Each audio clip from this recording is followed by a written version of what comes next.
Pripyat is a Ukrainian ghost town near the northern border with Belarus. Not a single resident lives there today.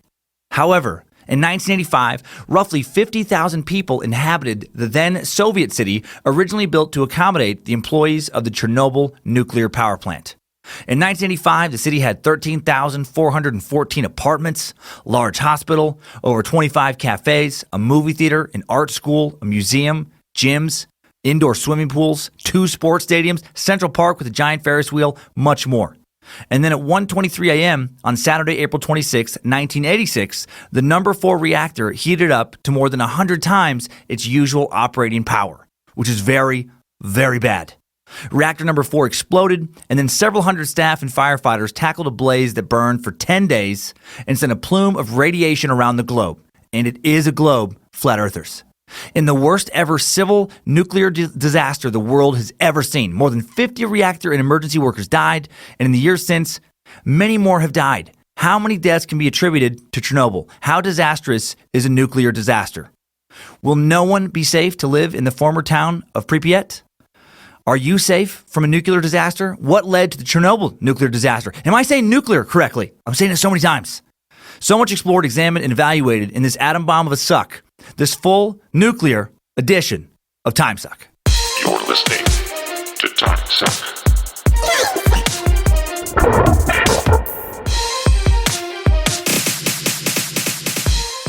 What's going on, suckers? Back in the suck dungeon today, and it feels good. I'm Dan Cummins, and this is Timesuck.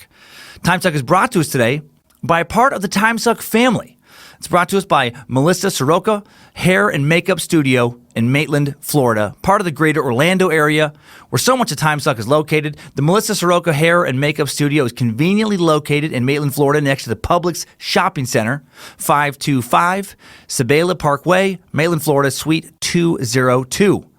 And that's Sybelia. Hope I'm saying that right. Melissa specializes in vivid color, also does hairstyles for the whole family. She's available for hair and makeup for weddings and family photos.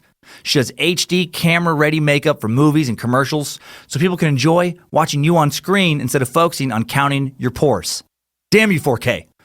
You can find more info at melissasoroka.com. Check out her photos when you follow her on Instagram at instagram.com, handle Melissa Soroka Hair. And it's MELISSASURROCA. Link available in the episode description. Make it easy for you guys. So just click that link. And she's having some limited edition Timesuck magnets made up to give to Timesuckers who come in and get a service. And who's making those? Her husband, Sebastian Soroka, part of the Danger Brain crew, who designed the app avatars, the recent merch, right? The logo. For the Timesuck and for the Secret Suck. So if you're in the Orlando area, check out Melissa Soroka. And part of the Timesuck family with Danger Brain. Can't recommend her enough. I know Lindsay is going to get her hair did next time her and I are out in Orlando. Thanks, Timesuckers, for all the recent iTunes reviews. And it is iTunes, not iTunes, I guess I say quite often, as someone pointed out recently. Well over 3,000 right now, and the overwhelming majority of those reviews are positive. It means so much. Help spread the suck so effectively. And the negative ones usually make me laugh so hard, like a recent 1-star review from 123 softball chick, Allie, who posted a subject line of really bad. Fair enough, direct to the point, conveys your opinion. And then she posts, I tried to give this podcast another chance, mostly because he covers serial killers, which is one of my favorite topics. He talks way too fast for starters. All right, that's, again, another fair point. I have to work on slowing down here and there. I get excited. I get impatient to get into the next bit of info, get passionate. And then she says, all the impressions/accents he does are horrible. Hey, that's not true. Actually, you know what? That is kind of true. If you are a fan of if impressions are your thing, like very, perfectly done impressions. If that's your thing, if you're like a student of accents, maybe you're an actor yourself. And, you're into the method people and you want it to be done perfectly and it just takes you out of everything if the accent isn't done perfectly. Then this is not the podcast for you. And then, and then she says, he laughs at himself. He's the only one laughing. Okay. Now here's where you start to be a trolly douche, Allie. I'm the only one on the fucking podcast, you idiot. So, of course, I'm the only one laughing in the room. It's not like there's another person who just never talks and is always quiet. And I do realize you're probably saying that, as in like no one out there in the world. And that's a bold statement. Other people are laughing. Read the other posts to figure that out. Also realize that I made a living as a comic for over a decade and a half. Other people are definitely laughing, you sad, angry troll. And but then she says, while I can tell he does his research. Okay, all right, positive note. I appreciate that. And then she says, the ad-libbing makes it impossible to listen to. I'm not one that thinks true crime can't be funny. It's just that his jokes are horrible. God, I do love this. I just love it when someone becomes so enraged by free content that they feel that they feel the need to not only just like move on, which I totally get. It's like, I don't want to listen to that anymore. I get that. I get this isn't for everyone. Oh, Ben, I've done comedy so long. I've pissed off so many people in live shows. Believe me, I get that this is objective. I understand it in a way that people who haven't performed as an artist or put art out there will never understand. But then what I don't do is take the time to be like, what the fuck? I fucking hate this so much. Like I've literally never done that on any review of anything. I've just gone away. Oh man, like I hate Yelp trolls, but I get in the restaurant kind of, area that if you go out, you've paid money, you expect a certain kind of food, and then if it's really bad service, I do get the negative review there. I'm just always so confused when it's like when you're doing that to free content, where it's like, hey man, I took fucking 10 minutes of my time to listen to something I had nothing to do with making, and it wasn't perfect for me, so fuck you. That's such an angry person. And I'm angry. But I feel like I'm a little more rational with my anger. But if you do like me, come see me live. I'm at Hilarities in Cleveland, Ohio this weekend, where there will be other people laughing. I promise. Allie, come fucking check it out. If you're happening to give this podcast another chance, come listen, pop in, and then you can be like, all right, other people laugh, but I still fucking hate this son of a bitch. And then, fair enough. March 22nd to 24th. Not sure when I'll be back in Cleveland again, so get there. And just a few weeks, I'll be in Charlotte, North Carolina, April 8th, Atlanta, Georgia on the 9th, Birmingham, Alabama on the 10th, Huntsville, Alabama on the 11th. Let's talk about Flat Earth. The Flat Earth Tour continues. Fucking NASA employees out there. I will be in Nashville, Tennessee on the 12th, Houston, Texas on the 13th, Dallas, Texas the 14th, San Antonio, Texas the 15th, Salt Lake City, Utah. I will be there the 20th and the 21st. And then San Francisco, Sacramento, and Phoenix coming up right up afterwards in May. Another live Timesuck podcast in Spokane on May 6th. So come check out the Flat Earth Tour. More tour dates at dancummins.tv. Thanks to all the Secret Space Lizard signups these past few weeks. Waiting to hear back on if I'm getting that psychic reading, by the way. I'm going to keep emailing David Icke Psychic. Love how fun and weird things are getting. Now, time to go nuclear. And just so you know, I know the correct pronunciation is nuclear. Nuclear is another way I say it sometimes, and just know that variant is accepted, as I pointed out in the past by Merriam-Webster. So calm the fuck down, pronunciation Nazis. Don't go nuclear if I say nuclear. And stay tuned for this week's Timesucker updates to hear more info from listeners about Chernobyl.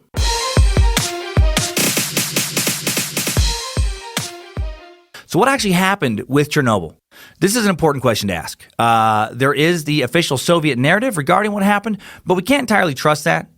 Before the fall of the Soviet Union in 1991, the state controlled the media, state controlled journalists, and journalists reported what the state wanted them to report, what the official narrative was supposed to be. This was a huge, embarrassing disaster for the Soviet Union. U.S. President Ronald Reagan, Secretary of the Communist Party Mikhail Gorbachev, they were still involved in the Cold War. So Gorbachev didn't want to look like a fool, and worse, didn't want to look weak, especially in the eyes of the U.S. So the nuclear arms race had become central to the Cold War, and a nuclear blunder of any sort would be a huge embarrassment. So the Russians were in damage control mode for sure from the beginning regarding what caused the reactor to actually melt down, and then afterwards the true extent of the damage caused by the meltdown.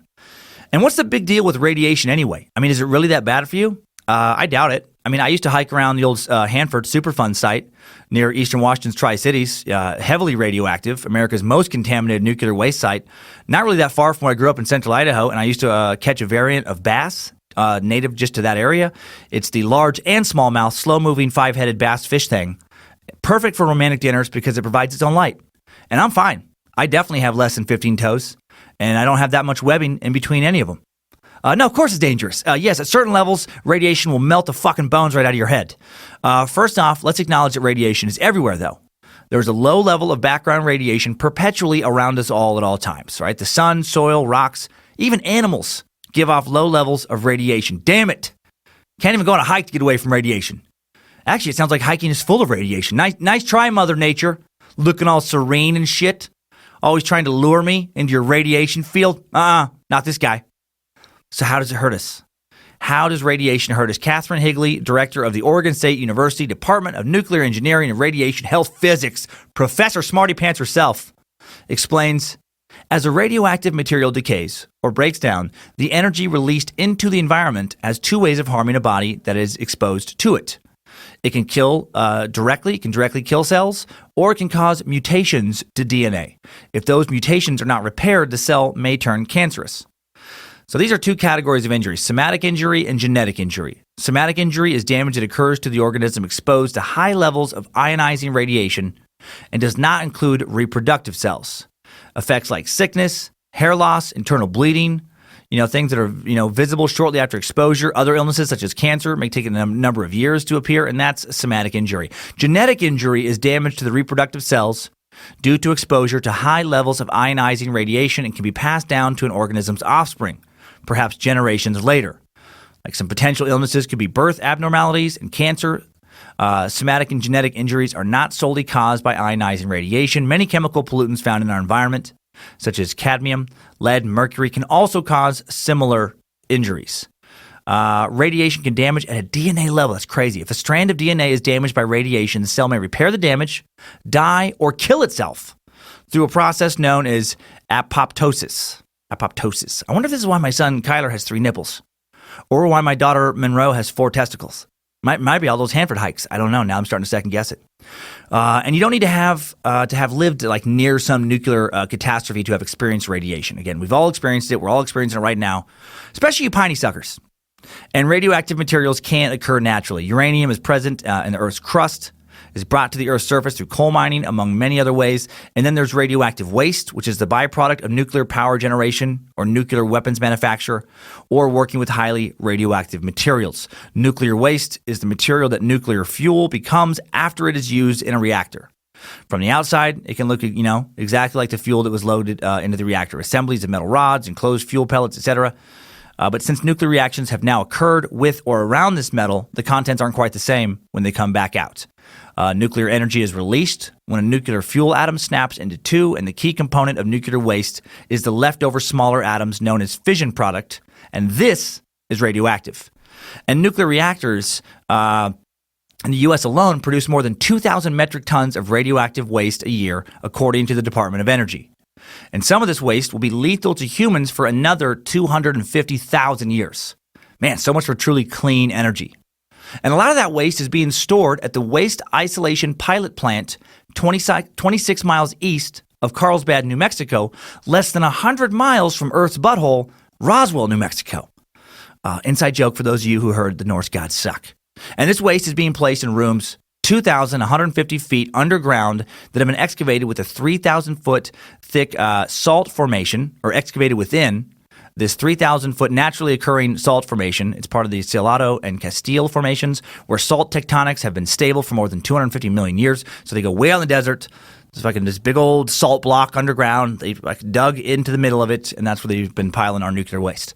Just toss it in the salt hole, man. Just toss those nukes in the salt hole.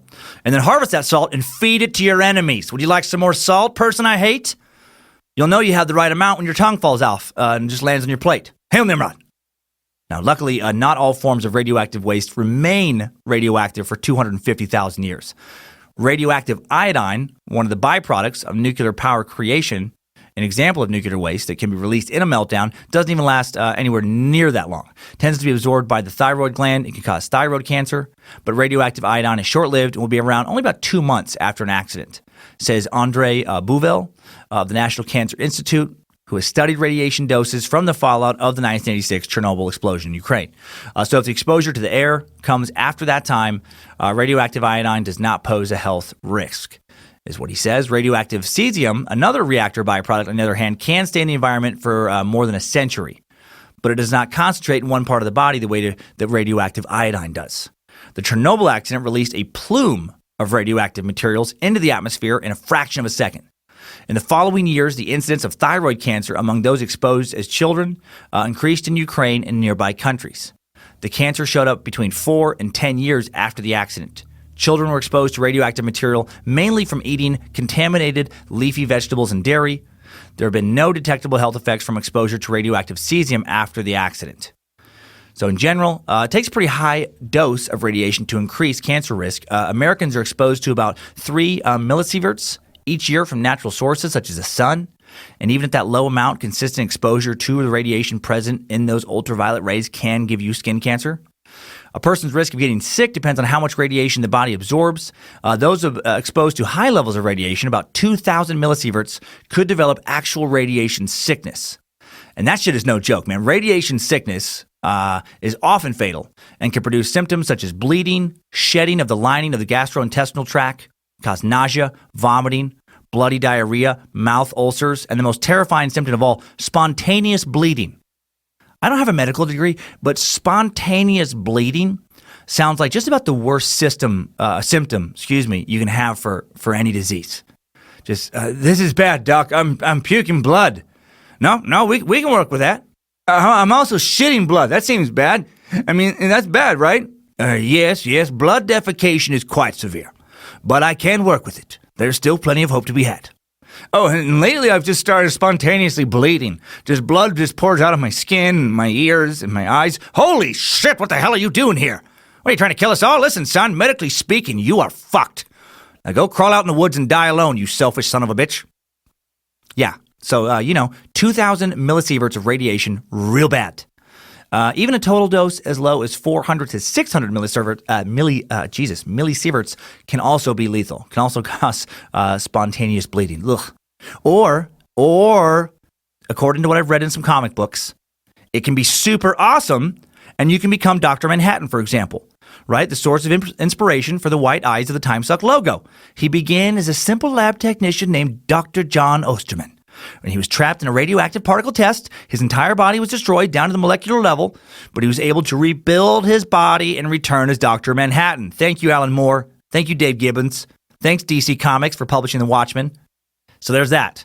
So, I feel like, you can just kind of take your chances. If you come across some highly radioactive material, if you accidentally find yourself in the middle of like a nuclear weapons manufacturing plant or something, and there's like a big room that says do not enter, molecular disintegration possible or something like that, I just feel like it's a fucking coin toss.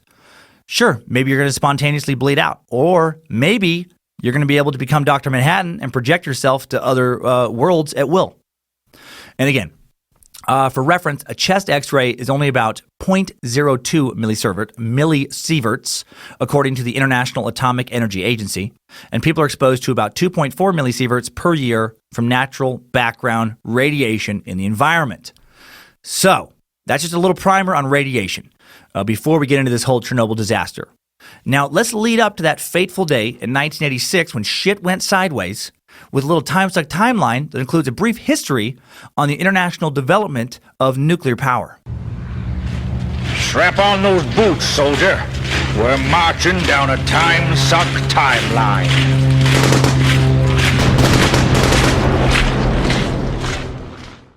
1895, Wilhelm Röntgen discovers the X-ray. In the process of conducting various experiments and applying currents to different vacuum tubes, old Smarty Pants discovers that despite covering one in a screen to block out light, there still seemed to be some rays penetrating through to react with a barium solution on a screen he'd placed nearby. After several experiments, including taking what would become the world's first X-ray photo of his wife's hand and skeletal structure with these new rays, he named them X-rays temporarily as a designation of something unknown, and the name stuck. And according to the 2012 edition of the Collins Scrabble Words Dictionary, you can play that word. Right? You can play X-ray with no hyphen. Just X-R-A-Y. Always need those X words with Scrabble. 1896, this initial discovery is followed in 1896 by Henri Becquerel's discovery that uranium salts gave off similar rays naturally. Though originally thinking that the rays were given off as phosphorescent uranium salts after prolonged exposure to the sun, he eventually abandoned that hypothesis. Through further experimentation, including non-phosphorescent uranium, he instead came to recognize that the material itself gave off the rays. So they're just figuring out that this radioactive material is emitting its own form of light back in 1895, 1896. And then Henri's, a French doctoral student, Marie Curie, she named this newly discovered phenomenon, these rays emanating from substances such as uranium, this process of atomic nuclei breaking down and releasing high-energy particles, radioactivity. She called it radioactivity in 1898. And the particles being released are called radiation. And years later, radiation would be used to create the recipe for Monster energy drinks. To this day, a small amount of the profits from Monster energy drinks make its way to the descendants of Marie Curie. And that is total nonsense. Monster Energy is not radioactive that I am aware of. But if an article came out saying that it was, not shocked. Random trivia, Marie Curie, there we go, was not ethnically French. She was a naturalized French physicist originally from Warsaw, Poland. Maria Salomea Sklodowska. After all the shit I've given Polish listeners, I felt necessary to throw you this bone. She was a Polish genius. Turns out they for sure exist.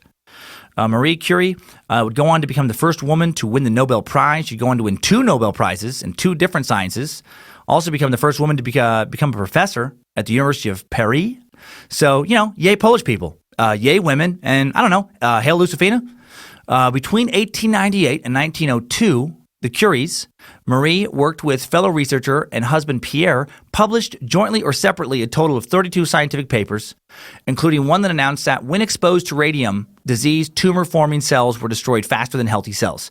Using radiation in cancer treatment can be traced back to Curie. Pretty amazing. She deserves her own suck someday for sure. Unfortunately, they didn't know at the time that radiation, in addition to being able to cure cancer, could also ironically cause cancer. Prior to Curie's research, the atom was considered unbreakable and also to be the smallest thing in existence. Curie discovered that radiation was the product of atoms splitting apart. Her research also led to this insane, and I'm not making this up, this insane radiation craze in the earliest 20th century that I didn't know about before I started researching this episode. Holy shit. Once people found out that radiation could attack tumors, it became assumed that it was kind of this cure-all. They could take care of all kinds of stuff, like it was this new miracle substance. One doctor wrote in the American Journal of Clinical Medicine, "Radioactivity prevents insanity, rouses noble emotions, retards old age, and creates a splendid, youthful, joyous life." Turns out it does exactly none of that stuff. But suddenly, watches, clock faces, gun sights, instrument panels, fingernail polish, even children's toys are glowing with radiation. I swear. You can do some Google research. If you do some image searches, you find all kinds of hilarious old ads and packaging. The United States Radium Corporation, for example, opened in 1914 in New York City, and they hand-painted all sorts of items with radioactive radium in their New Jersey factories. And the employees of the factories of these corporations would lick their brushes to keep the tips pointed during their work, ingesting radioactive particles each and every time they did that. And years later, their teeth and skulls began to disintegrate. And then these poor people, dying and unable to work, made their way south to the Jersey Pine Barrens and began popping out so many nuke babies. Well, looky here now, I got some puke, tastiest nuke I ever did lick out of my woman's beard. Well, looky here now, with a full belly, made a nuke baby with a woman of mine in her second head. Well, looky here now, a nuke baby fell out of my woman's magic nuke butt. And a second nuke baby dropped out of mine, and those nuke babies had another baby, and the butt baby is the Jersey Devil, and that's how the song's gonna end. No, they did not take off to the Pine Barrens to have butt babies and give birth to the Jersey Devil. But they did sadly begin to suffer and die. By the early 1920s, women working at these factories began to connect their swollen jaws and fragile bones, their bones are literally disintegrating, to their deaths and to working in these factories.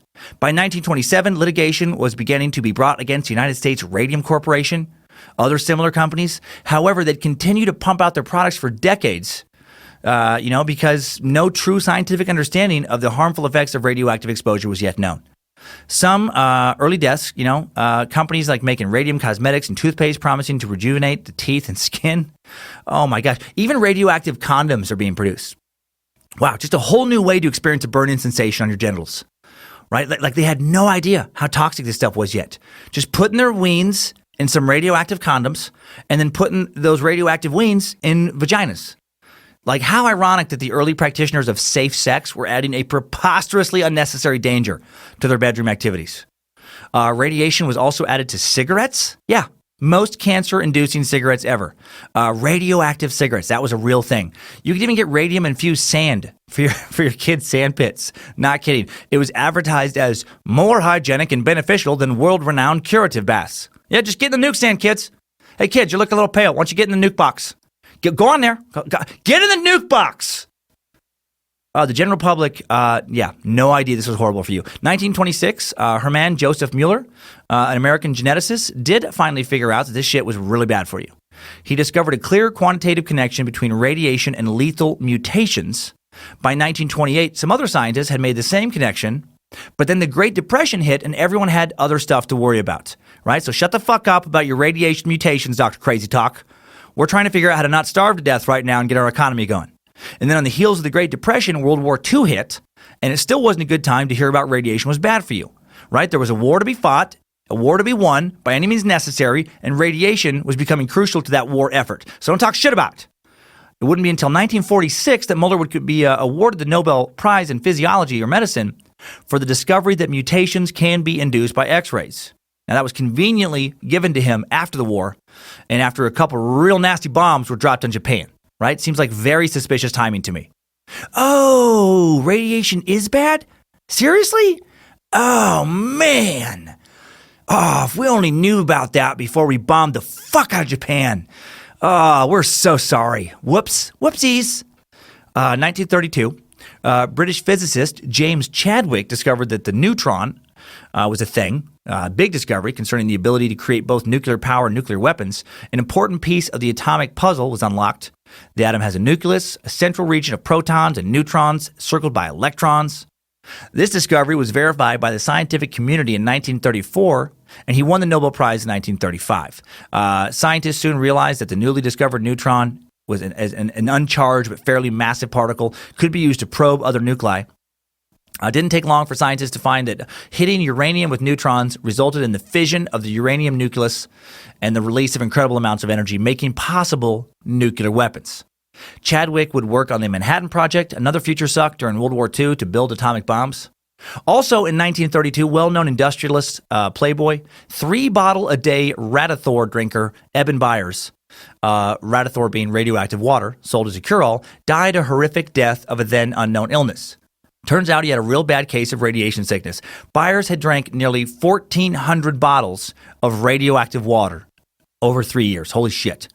He was probably smoking radioactive cigarettes and probably playing in his kid's radioactive sand nuke box as well. And by the time he died, Byers' brain was abscessed and holes were forming in his skull. Upon his death, the Wall Street Journal ran the headline, "The radiatum water worked fine until his jaw came off." Ugh. What a terrible way to go out. But still, radioactive products continue to be sold. 1938, the process of nuclear fission is discovered by German physicists Lisa Meitner and Otto Feisch. They determined that when an atom nucleus splits and creates new nuclei, a process called nuclear fission, it releases vast amounts of energy. They theorized that a fission chain reaction was possible. They also theorized that this chain reaction could be harnessed to create a limitless supply of clean energy for ships, planes, factories, homes, etc. In 1942, the world's first nuclear reactor is built in Chicago, Illinois. It's called Chicago Pile 1, an apt title considering how low-tech this thing was.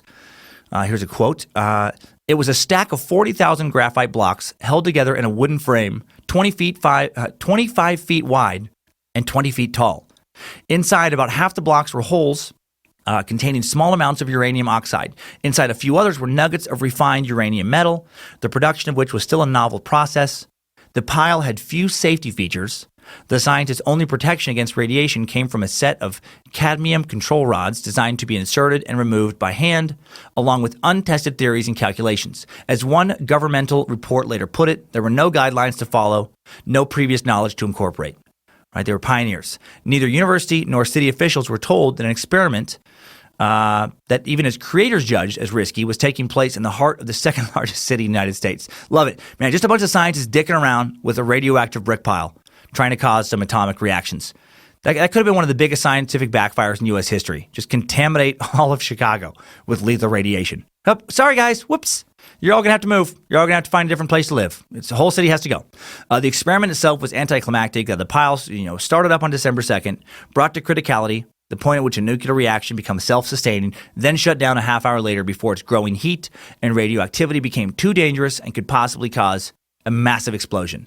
The metallurgical laboratory experimented with it for a few months before disassembling and reconstituting it, now with radioactive shielding at a site somewhat more removed from the city where it became known as Chicago Pile 2.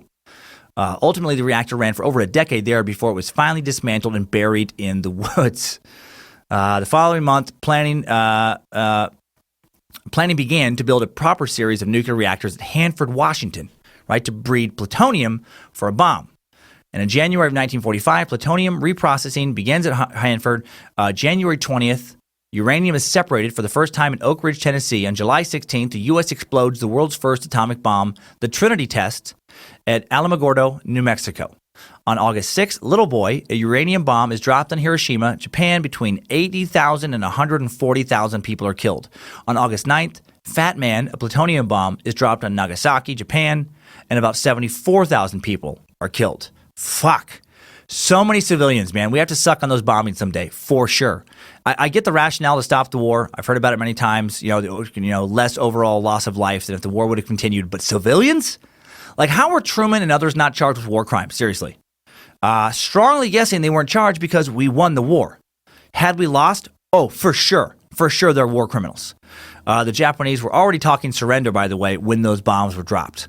The Hiroshima bombing also caused wide-scale radiation poisoning, and the actress Midori Naka, present during the bombing, was studied extensively for radiation poisoning. Her death in 1945 was the first to be officially documented as having been caused by radiation poisoning, or radiation sickness. At the time, this radiation poisoning was referred to as atomic bomb disease.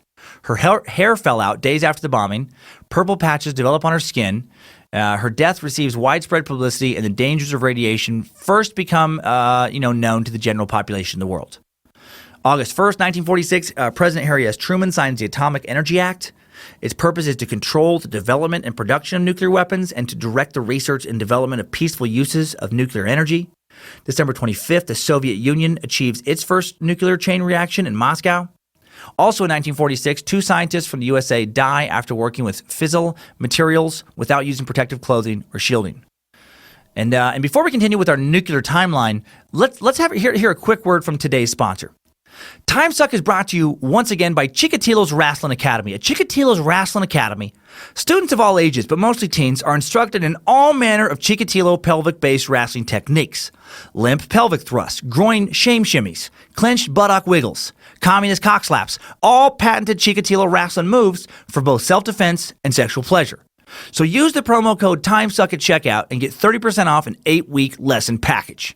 And if you're still on the fence, listen to the man himself. Hello, I'm under Chikatilo. I'm excited for you to take wrestling lesson. I overcome many things in Ukraine, including a Chernobyl disaster, and I give you nuclear level knowledge of fighting. In my class, you learn nipple bites. You learn to take clothes off and cover self in blood, add terror to defense.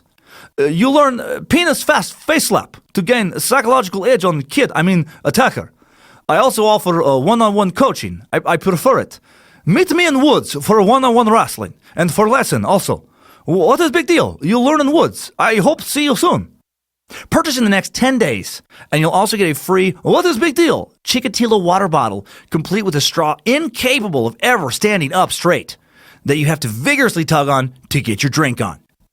No, that is not today's sponsor. That's Lucifina tricking me into saying the most vile things imaginable. Be gone, Lucifina. Enough of your dark jokes. No. Today's Timesuck is brought to you by Lisa. Driven by a mission to provide a better place to sleep for everybody, Lisa is an innovative, direct-to-consumer online mattress brand that is also, unlike Chikatilo's Wrestling Academy, totally socially conscious. Forget Chikatilo, remember Lisa.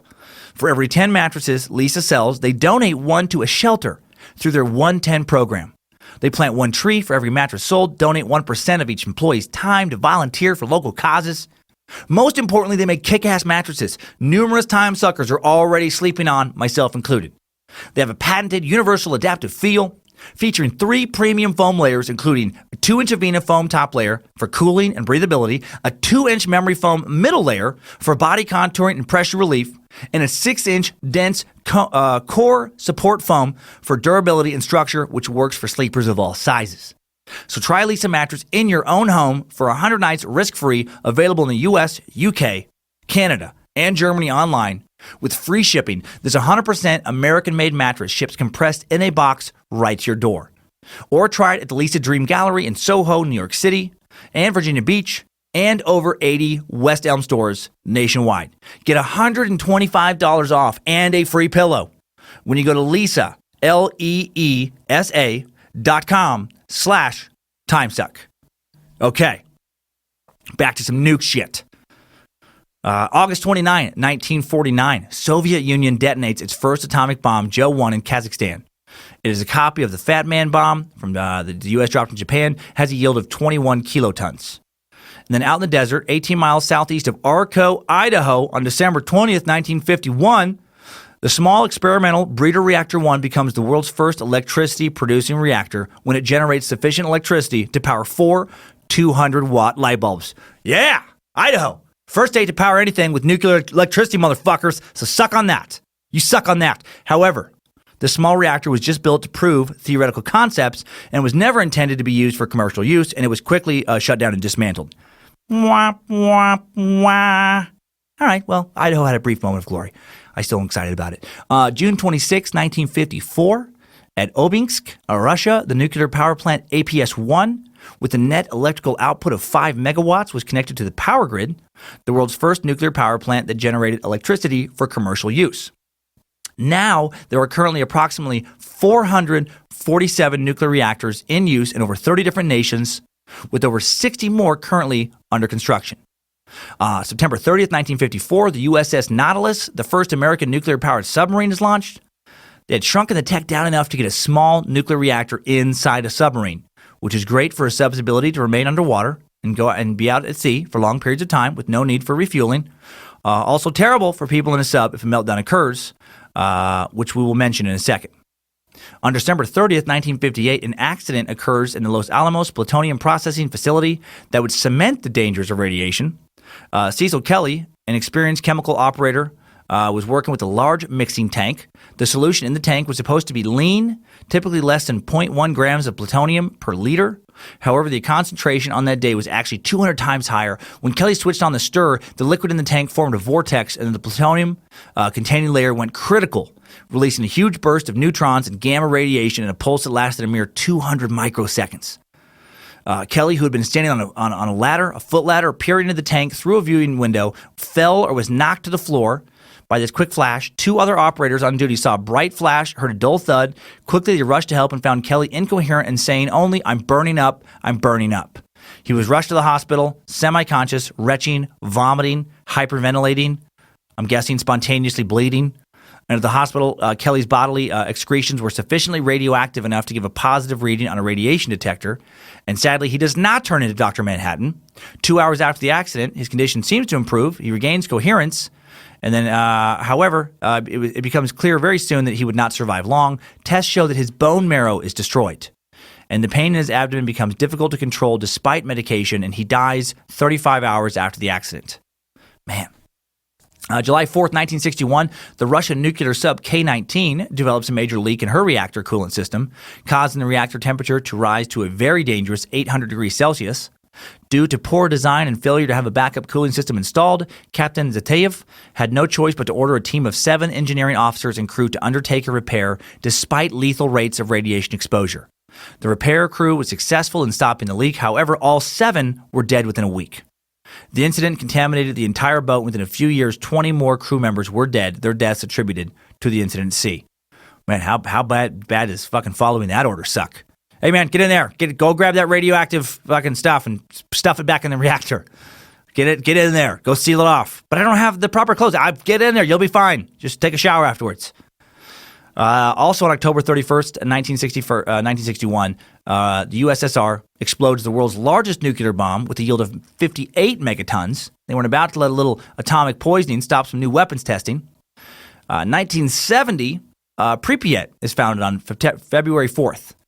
as the 9th nuclear city of the Soviet Union. It's a closed city. You had to be authorized to live in or visit. So they would have these closed cities where it's not like you could just go, on a country drive and drive through Pripyat. You had to have authorization to be there. August 15th, 1972, construction begins on the Chernobyl power plant near Pripyat.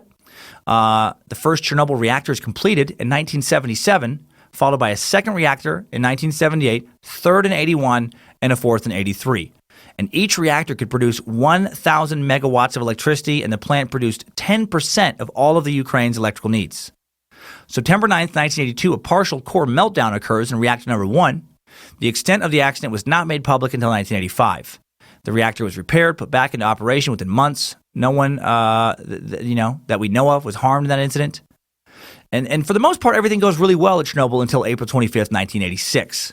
Now, a few days earlier, April 20th, 21st, 22nd, right around there, reactor number 4 had been scheduled for maintenance and to test, the ability of the reactor's turbine generator to generate sufficient amount of electricity to power the reactor safety systems in case of like an emergency blackout. Like if all the power went down for any reason, could this turbine generator keep the safety systems on? Well, on April 25th, all the required conditions had been met in order to run the test, and the reactor electricity output was gradually reduced to 50% of reactor capabilities. And then suddenly, and totally unexpectedly, the regional power station that supplied the area with electricity went offline. The Kiev power grid controller ordered postponement of further reduction of output because electricity was needed to satisfy the evening peak demand. The test was postponed, put in the hands of the night shift at the plant, and the night shift operators had very little experience in nuclear power plants because the majority of them had been brought over for some coal-powered plants. That sounds bad. Like I have no experience working in nuclear power or any other kind of power job, but I feel like any type of systems test should be completed by a team with a lot of experience making sure, that the plant doesn't melt down. It just feels like, hey, Sergey, we can't complete the plant safety test right now. Should we not wait until tomorrow? No. Put Homer Simpson and beat him on it immediately. What could go wrong? Well, at 11 p.m., the grid controller in Kiev gave permission to continue the procedure, and so the power output of reactor number 4 needed to be reduced to 0.7 down to between 0.7 and 1 gigawatts in order to conduct the test at the prescribed lower power level. But the real problem was that the new crew wasn't aware of the prior postponement. They weren't aware that the power had already been reduced. I don't know. They didn't somehow check the right fucking meters, I guess. They didn't realize that the power wasn't running at normal levels. And they followed the original test protocol, which results in a power level decrease to unacceptable levels. Right? So because of this, the late shift reduced the power to about a third of the minimum necessary required power to complete the experiment. And out of the ignorance, the crew continued with the experiment. Reading this, it does feel like these guys worked at the Springfield nuclear power plant from The Simpsons. And at about 1:05 a.m. in the early morning of April 26, water pumps that should have been driven by the turbine were turned on, and this increased the water flow beyond what is specified in safety protocol measures. At 1:23 and 4 seconds, the fatal experiment begins. The unstable state of the reactor wasn't shown on the control panel, so the crew wasn't aware of the danger that was threatening them. The turbine was disconnected from the reactor. The water pumps were cut off. The energy supply, which resulted in the increased level of steam in the center of the reactor and the temperatures as well. So pockets of steam now form in the voids in the coolant lines. 26 seconds later, 1:23:40, operators press the AZ5 button that orders the shutdown of reactor in case of emergency, fully inserting all control rods, including the manual control rods that have been pulled out earlier. When all else fails, grab some rods and shove them in some holes. But the slow speed of the control rod insertion mechanism and some flawed rod design did the opposite by increasing the reaction rate. 7 seconds later, reactor power jumps to almost 30 gigawatts, which is 10 times more than usual. This causes the fuel rods to melt. A rapid increase of steam pressure builds up, and then a large steam explosion destroys the reactor lid, ruptures the coolant tubes, blows off part of the roof, and I'm guessing caused at least one technician to shit themselves. The steam blast kills 2 technicians. Part of the roof blows off. A graphite fire breaks out. It's the result of a reaction between the inrush of oxygen from the air with the extremely high temperature of the reactor and the graphite moderator that was placed on the control rod ends. The graphite fire was the main cause of the radioactive cloud spread to further areas. Took days to extinguish. And now, if the past few minutes of exposition came across as a lot of fucking scientific mumbo jumbo to you, you're not alone. I edited and rewrote that part probably 6 times. and not having a degree in nuclear science, it doesn't matter how many times you do it. There's a part of me that's like, what the fuck are you talking about? So let me simplify. Essentially what happened was some science people who weren't qualified to run a very important test did so anyway, right? It was like, yeah, just go ahead. And they did it at the wrong time, right? To go forward with the test was a muy mal idea. Very bad. They went forward anyway. Some nuke shit got way too hot. It got too hot to then cool down. Bunch of red lights probably started flashing. Sirens are going off. Bunch of Russians in hazmat suits running around like Benny Hill. Just it's fucking pandemonium. And then blammo, big explosion. Just, oh shit, followed by a big fire and just so much more panic. And during the panic, a lot of radiation going out into the atmosphere. A lot of people being like, we're going to get in so much fucking trouble for this. The Soviets wait a full day before evacuating the people of Pripyat because they're assholes. They don't evacuate until April 27th. In total, about 350,000 people would be evacuated from contaminated areas near the reactor in the days following the meltdown. Despite the health risks, the Soviet Union initially had no intention of relaying to the rest of the world what had happened in Chernobyl. But on April 28th, Swedish monitoring stations reported abnormally high levels of wind-transported radioactivity, pressed the Soviets for an explanation. They admit that there had been an accident in Chernobyl, and the world, especially the world of Eastern Europe, freaked the fuck out. It became the number one breaking story pretty much everywhere. In the weeks that followed the meltdown, 134 firemen and employees are hospitalized with ARS, acute radiation syndrome. 28 of those people die. At least 14 more die from radiation-induced cancer before 1996. And the endless speculation of the real damage done by Chernobyl is in full swing. Accounts vary widely over how many people were affected and or have died due to the meltdown. According to UN agencies' estimations, a further number of 4,000 to 9,000 people died from the consequences of this disaster, whose overall radiation level was estimated to be around the level of 400 atomic bombs like the one thrown on Hiroshima. The ecosystem near the reactor was so badly hit that the trees within 4 square miles of the nearby forest changed their color to some color between the brown and purple, and would later be called by the BBC the Red Forest. God knows how many animals died or lost the ability to reproduce. And now that we've made it through the blast, let's hop out of this timeline to discuss the repercussions in more detail of this tragic event. Good job, soldier. You made it back. Barely.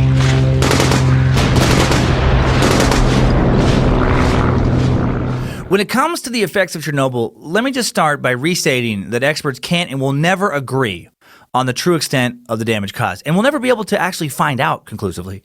A few years after the meltdown, John Gittes of the Royal Academy of Engineering told the UK government there could eventually be around 10,000 fatalities worldwide from this disaster.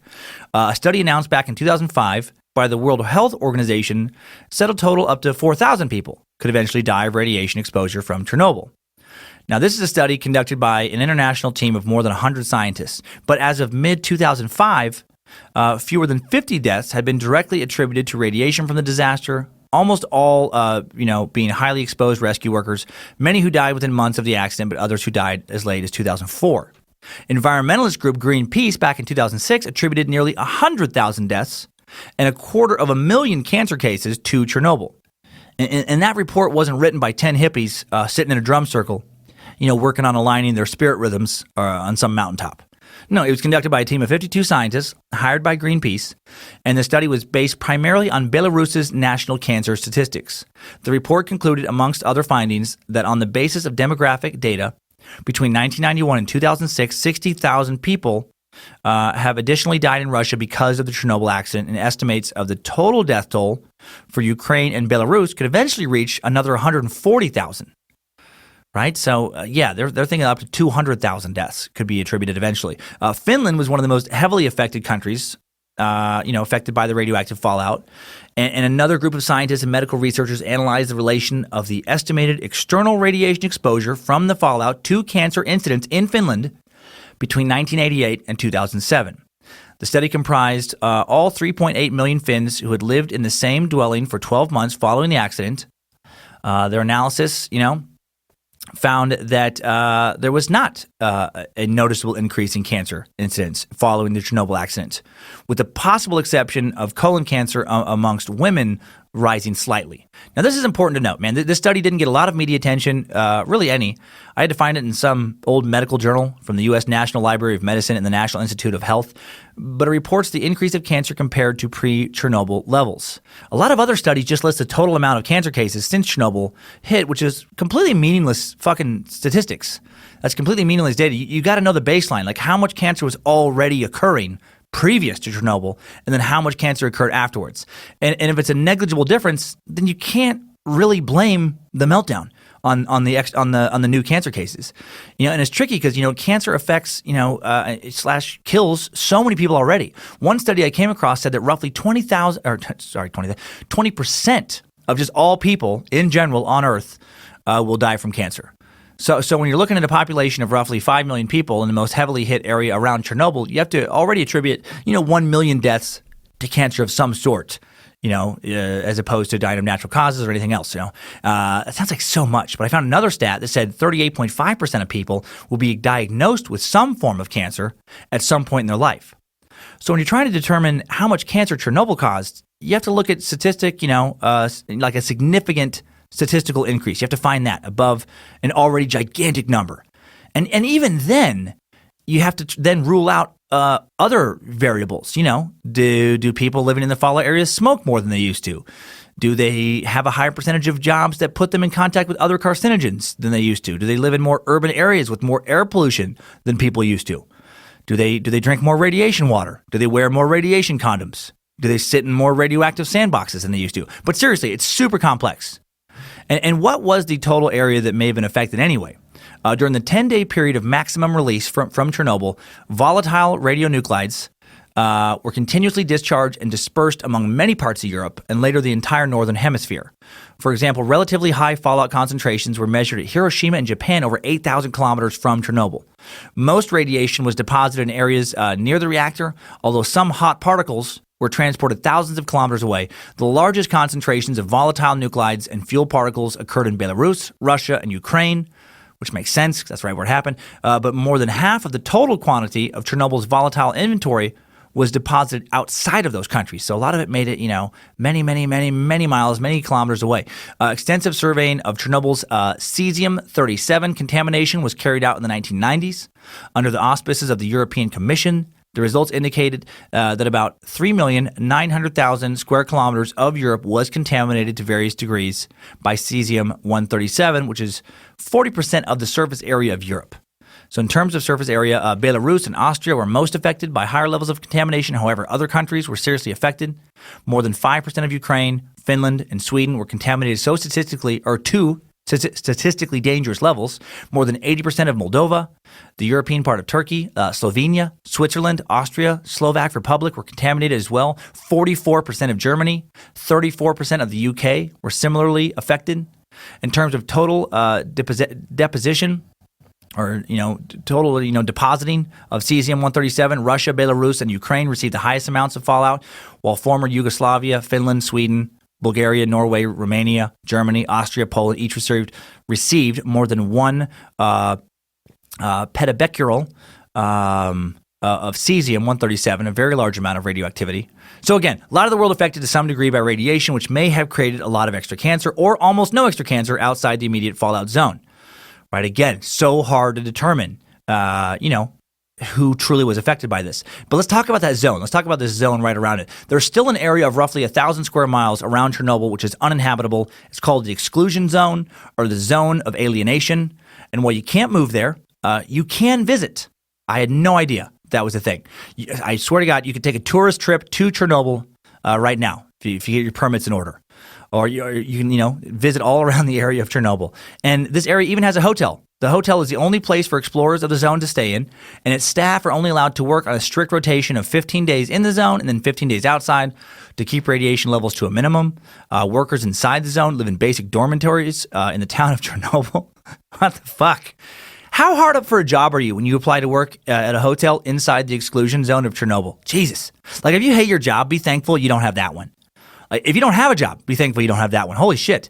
Another roughly 5,000 people still work inside the exclusion zone, mostly sentry guards, also workers on this massive new sarcophagus built to kind of like protect, kind of encase the old reactor so it doesn't spread any more radiation in the future. There's firemen protecting the still volatile area from deadly forest fires. Man, service staff for the workers, like the hotel staff, other workers, work on that rotation pattern, 15 days in, 15 days out. Keeps the radiation levels manageable. Every visitor coming out of the exclusion zone goes through a radiation screening at each checkpoint. If your levels are too high, clothes and boots are either washed or left behind. Taking anything out of Chernobyl is forbidden. Tour guides are checked regularly and say they don't receive anywhere near the annual levels of radiation deemed too dangerous. One tourist, YouTuber BioNerd23, she has a bunch of videos online, has visited the exclusion zone many times and has posted videos of herself. I've watched a bunch of them, doing things like eating apples from apple trees, just, very close to the reactor. And so far, she appears to be very healthy. And Pripyat wasn't the only town inside the zone, by the way. I mentioned Chernobyl itself. There's the town of Chernobyl. This is the town that has the hotel. And a small number of people were allowed to move back to this town after the meltdown. There's about 180, mostly older residents living full-time in the zone. They were able to return to their ancestral village despite warnings from the Ukrainian government, which has now largely allowed them just to return to their homes to die in peace. You can watch a documentary about these people if you want, called The Babushka of Chernobyl. And Chernobyl is less than 15 miles from the former power plant, man. Tying this a bit to last week, in the latter half of the 18th century, it had a large Hasidic Jewish population. In 1898, 70% of the 10,000 people living in Chernobyl were Jewish. Then World War II hit, and the Nazis killed all of them. So the reactor meltdown, not even the worst thing to happen to this town in a 50-year period. And scientists say the zone will continue to be contaminated by the radiation from the disaster for about 300 years more. For the next 300 years, it's still going to be unfit for human life. But yeah, these people are living there, and you know what? They don't look like fucking toxic Avengers. I saw a little trailer for that documentary, and they seem to look normal. They look like old Russian people, old Ukrainian people. Yeah, and ironically, also you can find videos of inside the contamination zone, and it is full of life. Strangely, the exclusion zone has basically become a wildlife refuge. At first, wildlife populations in the immediate area of the meltdown plummeted. In one area of forest covering between 4 and 5 square kilometers, many coniferous trees died. Right, like we talked about earlier, the red forest, the dying needles turning rusty red. In that first year, the most contaminated areas, many soil invertebrates like worms and bugs and shit were killed. Small mammal population plummeted. However, in large areas of the exclusion zone, radiation levels dropped dramatically within months, and wildlife began to bounce back, taking advantage of the absence of people. In the mid-1990s, a team of U.S. and Ukrainian ecologists set up traps to explore how small mammals were responding, and they caught a range of voles, mice, and shrews. They found that the abundance of animals and the diversity of species was more or less identical both inside and outside the exclusion zone. So in other words, within 10 years of this disaster, the small mammal population is apparently showing no ill effects from radiation. Between 2008 and 2010, they surveyed hundreds of kilometers of animal trackways to assess population densities of elk, wolf, wild boar, deer, foxes. They found that track densities were similar to those recorded at 4 radiation-free nature reserves in Belarus. If anything, wolves specifically are faring better at Chernobyl than other reserves.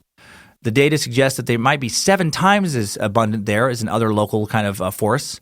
They set up motion-activated camera traps in the exclusion zone as part of an ongoing project to better understand the risk to humans and to wildlife associated with exposure to radioactivity. And they found evidence of beavers, badgers, lynx, bison, even a brown bear made an appearance. Other studies have not been quite so positive. Another study published in 2009 suggests that insects and spiders are less abundant in areas of the exclusion zone where radiation levels are high. To me, sounds like the fucking perfect place to camp. Sounds like I need to take a little camping trip to a little nuke zone, right? Are you kidding me? Less bugs, more wildlife. Sounds like a good place to hunt, right? Maybe your deer gets an extra head on it. That's a little more meat. Get a little more neck meat on your nuke deer. Let's pour a little nuke sauce around Yellowstone. Let's pour a little nuke sauce up in Glacier. I'm sick of the fucking bugs ruining my camping trips. I want to see some critters, but I don't want to get eaten alive by other smaller, annoying critters that maybe we could just kind of nuke out of existence. There are even an abundance of catfish living in the cooling ponds of the Chernobyl reactors. That BioNerd23 posted a video of these online, and I couldn't find one with even 2 heads. I looked at some 2016 National Geographic photos of Chernobyl, and again, no multi-headed mutants, no 3-eyed foxes, nothing. Just a bunch of normal-looking, very healthy animals. In fact, when you do a Google image search for Chernobyl mutant animals, pics of two-headed creatures and deformed children do come up. But the source for most of them is a website called ChernobylGuide.com, and it looks to me to be 100% wackadoodle. Looks to be total clickbait. The pics don't have sources. Most of the kids in the pics don't even look Russian. It looks to be a lot of horseshit. But I assume that a lot of people see these pics in an image search, and they're just like, oh God, those poor nuke kids with their two heads. That's the world we live in now, right? A lot of people just look, oh, it's Jesus, and they do no digging past the credit on the image and just think that it must be true. I also find this extremely interesting. Some Chernobyl experts have claimed that unsubstantiated fear of radiation poisoning has actually led to greater suffering than the actual disaster itself. For example, many doctors throughout Eastern Europe and the Soviet Union advise pregnant women to undergo abortions to avoid bearing children with birth defects or other disorders, though the actual level of radiation exposure these women experience probably far too low to cause real problems. Right? Plenty of these people had kids, didn't abort, and overwhelmingly the majority of these kids are totally fine. So those are the facts. Radiation, bad for you in high amounts. Lethal in really high amounts. Spontaneous bleeding, very bad. Environmental impact of Chernobyl, more cancer been caused for sure, but very unclear as to how much. For non-human mammals, the benefit of the relocation of humans seems to have outweighed the harmful effects of radiation, and they're thriving. But who cares about facts? Who gives a shit about facts when you have the entertaining, strongly felt opinions of the idiots of the internet? Idiots of the internet. I found a video today called Chernobyl Mutations, posted by YouTuber Paul Estrada, and it's full of tons of disturbing images. Pictures of kids missing limbs, kids dying of cancer, people with all sorts of various mutations. But again, how many of these victims can have their diseases conclusively linked to Chernobyl? I mean, not to sound like a dick, but I could go visit various group homes and oncology wards of any city in the United States, in the fucking world, and put together a similar group of pictures, right? It's just tragic. It's always tragic, but it doesn't necessarily link it to Chernobyl. And this stuff happens continuously across the world, mutations, horrible deaths, whether or not a meltdown ever occurred. User James Spillane shares my sentiments, posting, "Crikey, do you not think to check if these photos are where some guys on YouTube says they're from? All of those mutations have been documented from photos showing people from all over the world with exposure to radiation. Of course it was a disaster, but try getting your facts right before sending inane, two-dimensional, heartfelt, sorry bullshit." I love that he actually wrote crikey. Reminds me of the croc hunter, Steve Irwin. "Crikey, she's a beauty. Crikey, would you look at the teeth on that one? Crikey, I wonder if I should stop fucking about with dangerous animals before it's too late. Crikey, stingray, crikey." User Cam posts some silly social justice warrior bullshit, just some feel-good nonsense, saying, "Just shut down the nuclear power plants," and then all caps, "It's not that hard." So many exclamation points, concerned frowny face with a furrowed brow. Only acceptable to post if this dipshit is 12 years old or younger. Not that hard? Are you ready to live without electricity there, numbnuts? You do realize that we won't be able to access YouTube without it, right? You do realize that nuclear power plants do more than create just nuclear waste. Do you understand that? That's where the word power comes into play. And we kind of need it to make our world work. So there is that. User It's Just Blaze posts something that may or may not be just trolling, saying, "Just kill them to end ours and their misery." Wow, that post would have been dark already, but much less dark if you just didn't include ours. Put these mutants out of their misery. I mean, that's a pretty fucked up call for you to make, but way more fucked up when you add "and mine." Put them out of my misery, the misery I endure from having to see pictures of people I don't like knowing are alive. That's how I feel the misery. What a fucking sociopath. User Lori Smith apparently believes everything she sees and hears on the web, proving this by posting, "And Russia, a superpower, denies their existence while warehousing these children? Human rights doesn't exist in their vernacular." What the fuck are you talking about? Not even extremist watchdog Greenpeace thinks this is going on, right? They're not warehousing mutant children to hide the effects of Chernobyl from the world. Right? Why would anyone do that? If someone is so evil to warehouse mutant kids to hide from the world, why not just kill them?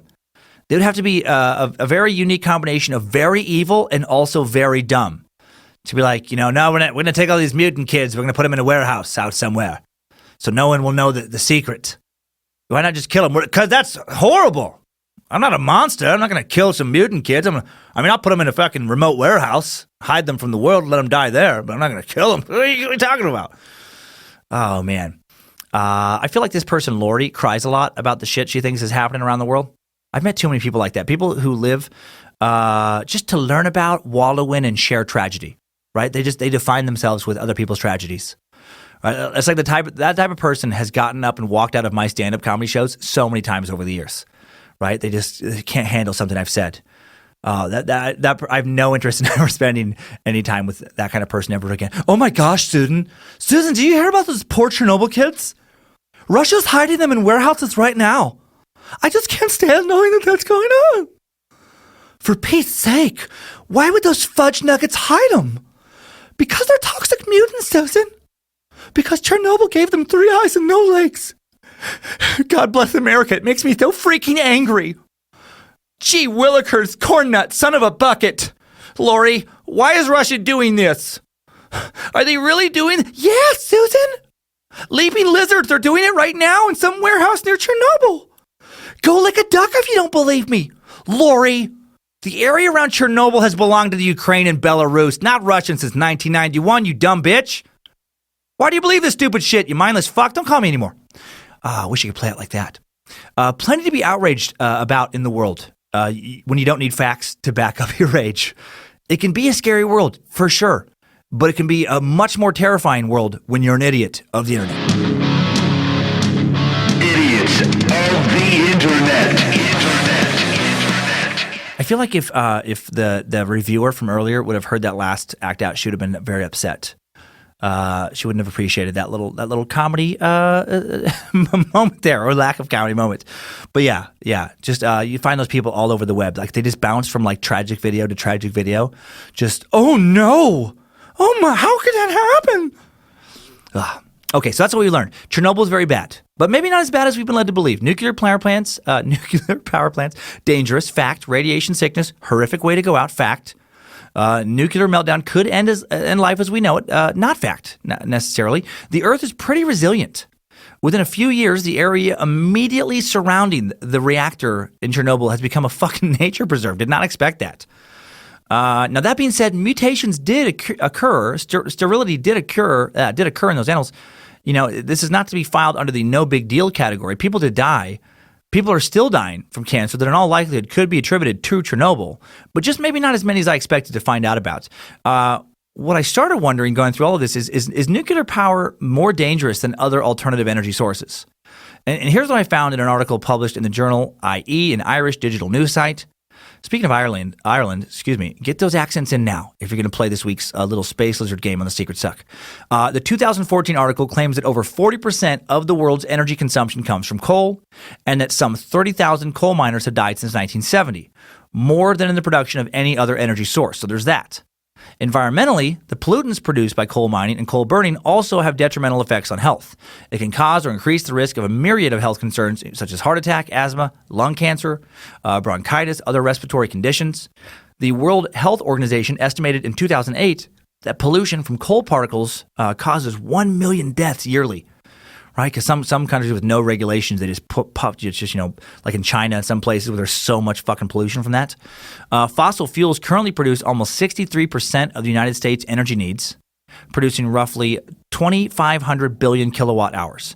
Nuclear power gives us 20% of our overall energy needs. Hydropower, dams give us 7.5% of our power. Wind farms give us 6.3%. Solar only gives us about 1.3% currently. To me, the real long-term danger with fossil fuels, outside of environmental impact, is limited availability. I mean, we're going to run out. Not going to happen with nuclear power, right? Well, not necessarily. We're actually estimated to run out of uranium to mine in about 200 years. However, we're set to run out of fossil fuels by most estimates within 150 years. So another slight edge to nuclear power over fossil fuel power in my eyes. When it comes to the dangers of nuclear power, the perceived threat may be greater than the actual threat. So far, the only large-scale nuclear power plant meltdowns have been Fukushima and Chernobyl. But what about hydropower? Right? What about that? Well, most usable sites in developed nations, most rivers already have dams in place, and the Earth isn't making any more rivers. So while that process can get slightly more efficient over time, not feasible. for hydroelectric power to fuel the future's energy needs. So sorry, water, you're out. What about wind power? I Googled, can wind power be enough energy for the whole world? And my laptop punched me in the dick and told me to grow the fuck up. Currently, one giant windmill having wind farm could provide enough energy to power the entire planet if that wind farm was twice the size of the entire state of Alaska. And that farm would have to be in a very windy area. Couldn't just be anywhere. So, wind doesn't look to be able to provide anything but extra power in addition to other, sources going forward. It doesn't look like it can ever be a widespread kind of primary source of power. So, get out of here, wind. You're out. So then I Googled, can solar energy power the whole world? And my laptop ripped my balls off, said, you clearly don't need these. Then it gave me a hacky sack, told me to go do that instead, think about pretty things, and then it shut itself down. However, fuck my redneck dickhead computer, because it turns out solar power does appear to be key to the energy needs of the future. An MIT study revealed that today's solar panel technology is all that is needed to supply the world with many terawatts of clean solar power by 2050. The MIT researchers suggest that crystalline silicon photovoltaic technology of today will remain viable and relevant in the future. While further research may improve solar panel efficiency, we do have all the tools we need right now, according to the study, to supply all of the world's energy needs. Right? There's a ton of room for technological improvement and increasing solar panels' efficiency when it comes to harvesting the sun's natural energy. Man, the sun! The Egyptians worshipped it thousands of years ago, and it may be the key to our future survival. Because let's be honest, who wants to live, without electricity now?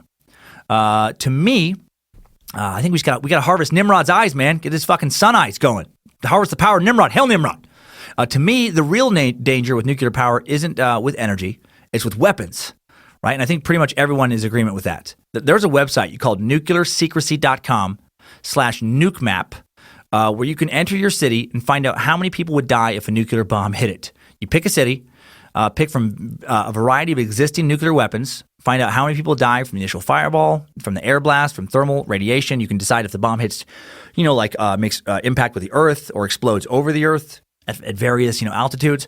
So, for example, if a 100 megaton Tsar Bomba bomb, this Russian nuclear weapon, hit San Francisco and made impact on the earth, it would kill an estimated 1,559,110 people, with an additional 1,235,060 injuries. Now, if that same bomb hit Tokyo in the same way, almost 12 million dead, with almost another 10 million injuries.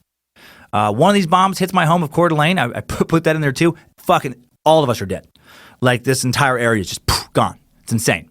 So coal, hydroelectric, wind, solar, none of those energy means carry the same potential side effect as far as the weaponry. No one's going to be using solar power technology to create a solar bomb that's going to wipe out 12 million people in Tokyo. Okay. All right. Enough energy talk today. My brain hurts from all these big words. Let's take a peek back at Chernobyl with today's top 5 takeaways. Timesuck Top 5 Takeaways.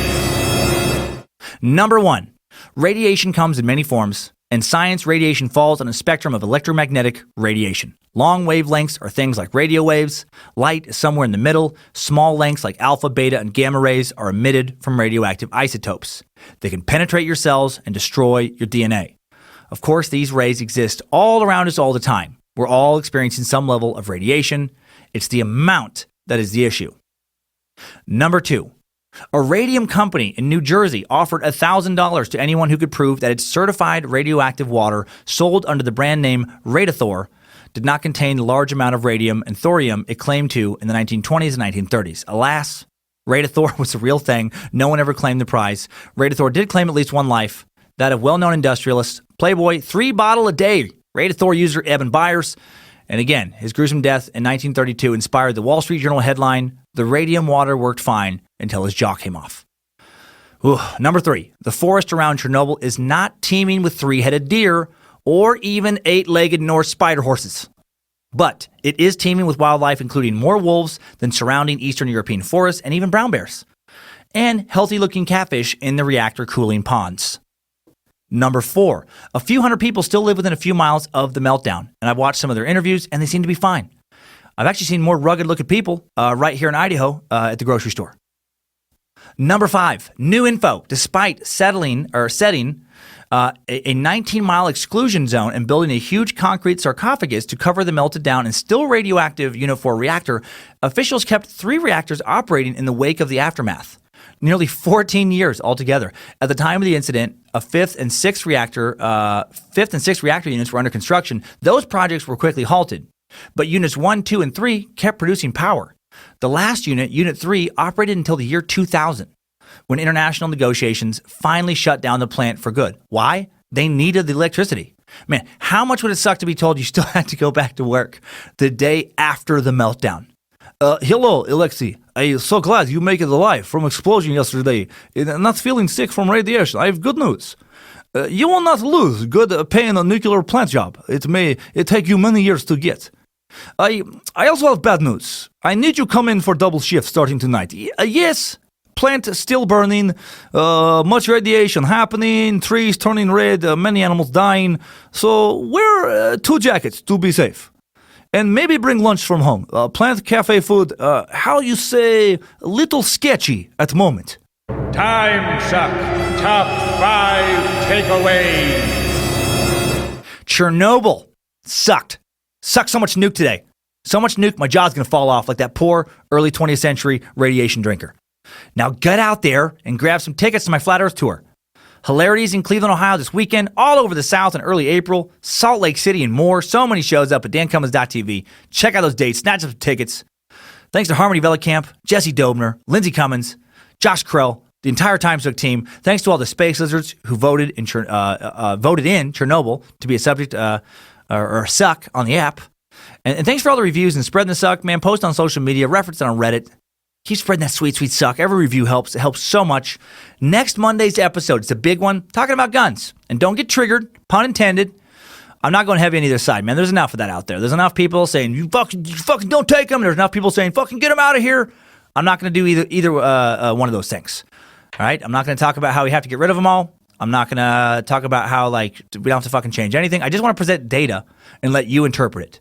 Not claiming to have any answers, I just want to give you as much unbiased info as I can because, this is something in society we need to discuss like big boys and big girls. Just fucking put your big boy pants on, pull up your big girl pants, and, don't be a fucking baby about it. People get way too fucking sensitive about this issue. I hate it when people feel like there's something you just can't talk about. Then that's the thing we need to talk about the most. So much emotion around it. So much emotion just blocking logic.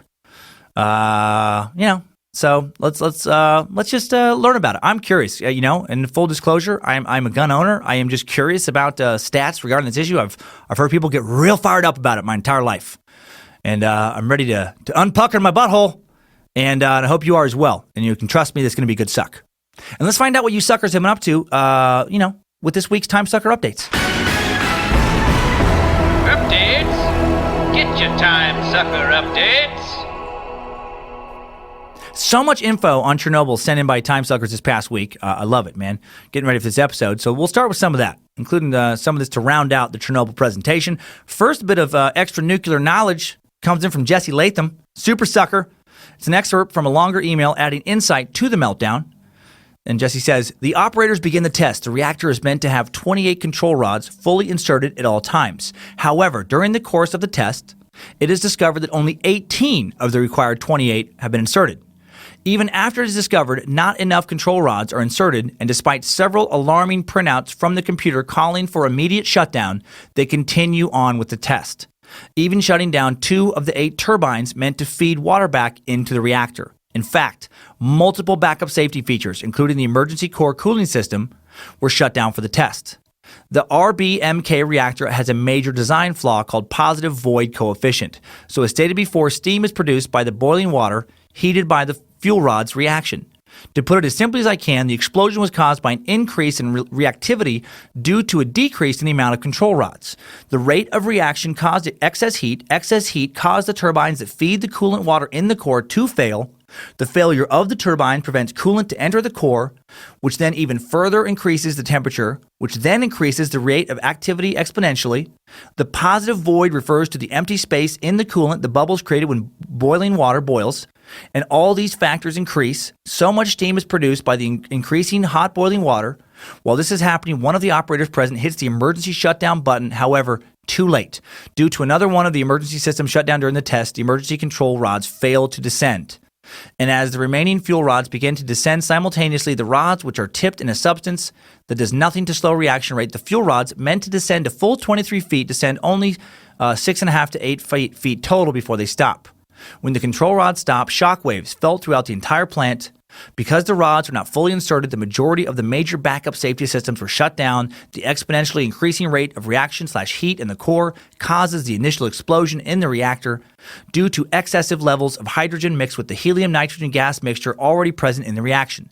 This explosion causes the upper biological shield weighing 1,000 tons over the reactor to be blown up, falls back down, further jamming any last hope of controlling the reaction. When the shield dislodged and exposes part of the reactor core, almost immediately following the first explosion, there is a second explosion which throws bits and chunks of graphite moderator blocks and control rods throughout the reactor room and surrounding land outside the plant itself. It also releases about 50 tons of evaporated nuclear fuel into the atmosphere.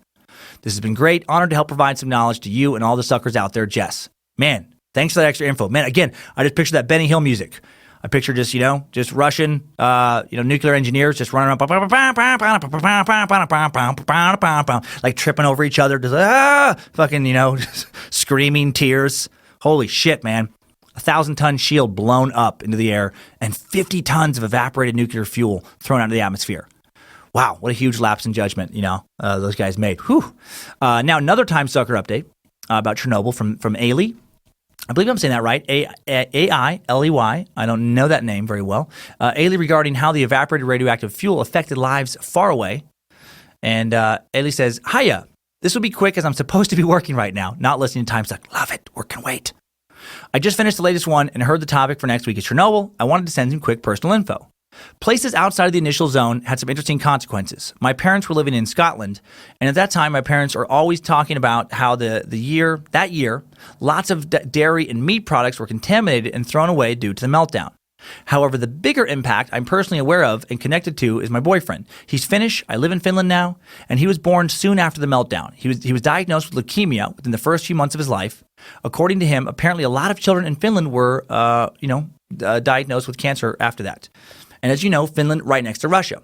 After 2 years, he went into remission, hasn't shown any signs since, but still has to deal with some shit from that. And I think it's something worth mentioning. That meltdown affected the world.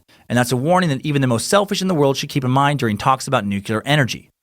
Anyways, just wanted to mention it. Thanks for this podcast. I've been struggling at a job I hate, and your podcast on my ride home helps so much to keep my spirits up. Oh, yay. Well, I wish I could see you in my hometown of Salt Lake City, but maybe you'll make it to Helsinki someday. Ailey. I hope I do make it there. Thanks for rocking the suck so far from Idaho. I'm honored. Hope you get a better job soon. And yes, we do need to think about nuclear energy. Again, I hope that it's just a temporary patch. I mean, clearly from what I read and uncovered, solar seems to be the way to go going forward.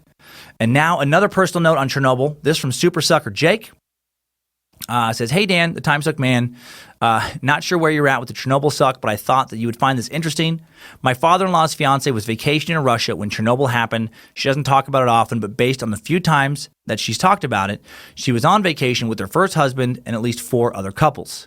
I don't know exactly how close she was, but they were close enough to be affected by the radiation. She's the only one still alive that was on that trip and has been battling cancer for the last 10 plus years. Everyone she was on vacation with died from cancer. She spent countless time and money trying to find a cure, and based on different DNA-related tests she's done, recently they determined her cancer is definitely tied to that terrible event. I wish I had more info for you, but it's a touchy subject for her, so it's not something she mentions often. I appreciate your podcast and comedy. Also grew up in a rural area, and your podcast has helped me open my eyes to the world around me. Thanks for what you do, Jake and Indy. Man, thank you, Jake and Indy. This touched on what I spoke about earlier, man. So hard to determine exactly who was affected by this event. Some studies say only 4,000 deaths. Not the only, it's a terrible amount. Others point to 100,000 or more. Who knows if the deaths you mentioned, were captured in any of these Chernobyl-related studies and statistics.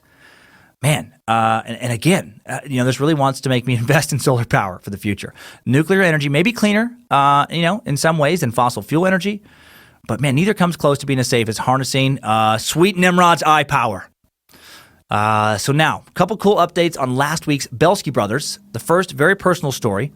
One of many I've heard that makes me really question how any reasonable person could deny the Holocaust.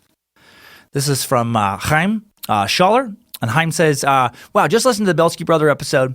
I've written it before, but right off the bat, I can tell you this may be long-winded. There are a few thoughts I need to share. As mentioned in my last email, I'm a religious Jew. I grew up in Pittsburgh where a number of Holocaust survivors lived, and they would occasionally come and talk at my school. I want to share 2 stories to further illustrate some of what you mentioned in the episode. The first man, Sam, was 12 and had gone to learn with one of his teachers. When he got home, had gone out to learn. His family was gone. He never saw his parents or siblings again. He escaped during one of those death marches you mentioned. As they were being herded through the woods, he and 2 friends broke out in a dead run. He eventually passed out from exhaustion and was found by Russian soldiers who saved him.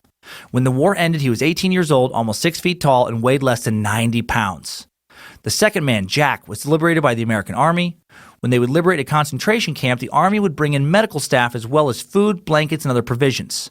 It was generally a few days before trucks could then take them out of the camp, but many people did not leave on their own during this time.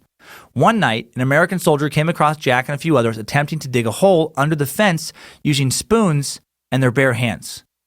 The soldier asked Jack why they were doing this. The front gate was open. Jack responded that when you spend over 4 years being told daily that you will never walk out of this place alive, you treat that as gospel. It wasn't just our bodies that were imprisoned, it was also our minds. I've never understood why other minority groups dislike Jews so much. We came to this country looking for the same opportunities to make a better life for ourselves, to free ourselves from religious persecution as well as persecution based on skin color, sexual orientation, or political leanings. The Jewish holiday of Passover is coming up, where we commemorate our exodus from Egypt. We mentioned during the Passover ceremony, called a Seder, how we have faced people in every generation attempting to wipe us out. I'm proud of my heritage. I'm proud of the way I was raised. For the most part, I think that racism and anti-Semitism come from a similar place, which is fear and misunderstanding. Yeah, couldn't agree more. Living in New York City and riding the subway, I've been threatened and called a fag Jew, but I've also had open, honest, and meaningful conversations with people that don't look like me or believe what I believe, that I felt to be meaningful and real progress. I think what you do and what you bring to us each week is worth more than you or any of us can know at this stage, but bringing people together from all walks of life that are curious and want to learn and be better is such a powerful thing. Good on you. I'll repeat that I've been a fan for years, and it's a very cool feeling to respect and look up to you, especially with so much divisiveness and darkness in the world. We need more people in the public to be like you. This is a saying. There's a saying in the Talmud, which is one of our central texts, that when you save a life, it is as though you saved the entire world. Hail Nimrod, praise Bojangles, and you. You keep on sucking. That's beautiful, Chaim. Chaim Schaller. I think I'm saying that right. I'm trying to get a little better. Thank you for sharing that wonderful story, man. Powerful stuff, brother. What an amazing community we have. You're right. I'm proud to be part of it. Yeah, not easy for me, man. I get so judgy all the time. Well, it's the internet. I get judgy on ignorance, but I feel like I should. But just in general, man, I get why, it's so hard for us all to kind of get along together. It's like it takes a lot of fucking effort. It's so easy to be like, you know what? Fuck those guys. It's so easy to go there in your head. And yes, these stories, man, need to be continuously told forever so people don't forget. So easy to forget the sins of our past. Just keep repeating them. That's my main goal with all this. I just want to not be as dumb. I'm just trying to be less dumb as I get older. Now, interesting language update regarding my judgment of the bookkeeper of Auschwitz, referring to a Jewish child as it from an anonymous sucker. And a lot of people actually wrote in with his same update. This is anonymous sucker saying, "Here come the spoons, mother sucker. I love your stand-up and the podcast. For the record, Nazis were and are vile filth, deserve to rot in the in the asshole of Bojangles for many eternities as for as many eternities as possible." That being said, in the interest of education and accuracy, I want to give you some insight into what that monster from the death camps, not going to use his name, could have used, like why he may have used the word "it" to describe a child. Besides the fact that he was a despicable piece of crap and deserves to suck the balls of Bojangles while Lucifina rams an oversized spiked mace up his ass for eternity, without lube, of course. In the German language, there are 3 articles assigned to every noun. Der, which is masculine, die, feminine, das, neutral. Interestingly, the articles used for the common words for children are as follows. Der for Junge, for a boy. The pronoun used, pronounced translates to he. Das for kind. The pronoun es translates to it. Das is for Mädchen. The pronoun translates to it as to it as well. Funny that it doesn't translate to he or she. So I appreciate how much research you put into the suck and want you to be accurate. So I thought I would send some info your way. Keep up the great work. Hope to catch one of your shows live someday, anonymous. So thank you. Yeah, love that. Thank you very much. That's an interesting and important point regarding translation in general, man. Language B doesn't always have a perfectly corresponding word for a term from language A. Hence the phrase lost in translation, man. Language is so fragile, so incomplete in so many ways. We're just, we're all these fucking meat sacks. We're roaming around, amongst our various tribes and our various corners of the globe, just trying to express our feelings as best we can and always failing to some degree, always falling a little short. Now, little silliness from last week. This really made me laugh. From sucker Zach Gentry. Zach says, I just want to say I used my 30% off at the Chikatilo wrestling class, and I'm going to have to give it a 2-star review. It's located across the street from David Icke's Subs and Suds shop. They have an amazing sandwich that's made from lizard meat. And the wrestling classes, I walk in, I was met with the pleasant aroma of what I can only imagine is exactly what Soviet Russia smells like. Not knowing exactly what to study first, I decided to go through the armbar takedown class. We're partnered up, man on man, and we're taught that once on the ground, we're supposed to mash our cocks while breathing heavy, hovering over our partner. Now, I thought that was weird, but I'm new to wrestling, so what do I know? Anyway, after a week, all the classes, all I've learned is how to dispose of bodies poorly and how to have a grown man mash his cock near my face. And so I asked for a refund, but was told they don't give refunds. Just thought you should know, not worth the $799.99 price after our 30% off. Probably would return if they did lower the price. Man, fuck. Sorry, buddy. Sorry, Zach. I apologize, man. That's really frustrating to hear about Chikatilo's Wrestling Academy. I wish it would behave up to the standards of a normal Timesuck sponsor, man. I don't know a lot about wrestling either, but it does seem like there should be more to wrestling than getting a cock mash in your face and just disposing poorly of bodies. So I hope at the very least you got that free limp straw water bottle, and I hope you enjoy it. So sorry, Zach. Wish I could give you a refund myself, man. Good to hear, though, about David Icke's Subs and Suds, though. Look forward to that lizard sandwich. I'm going to have to grab one of those. And I look forward to more updates from you cool sons of bitches during next week's Suck. Thanks, Time Suckers. Thanks, Time Suckers. I needed that. We all did. Have a fantastic week, suckers. Don't worry. The next week's topic is going to suck in the wrong way. It's just focus on being the cult of curious. Don't drink any radioactive water. Don't play in a glowing sandbox. And keep on sucking.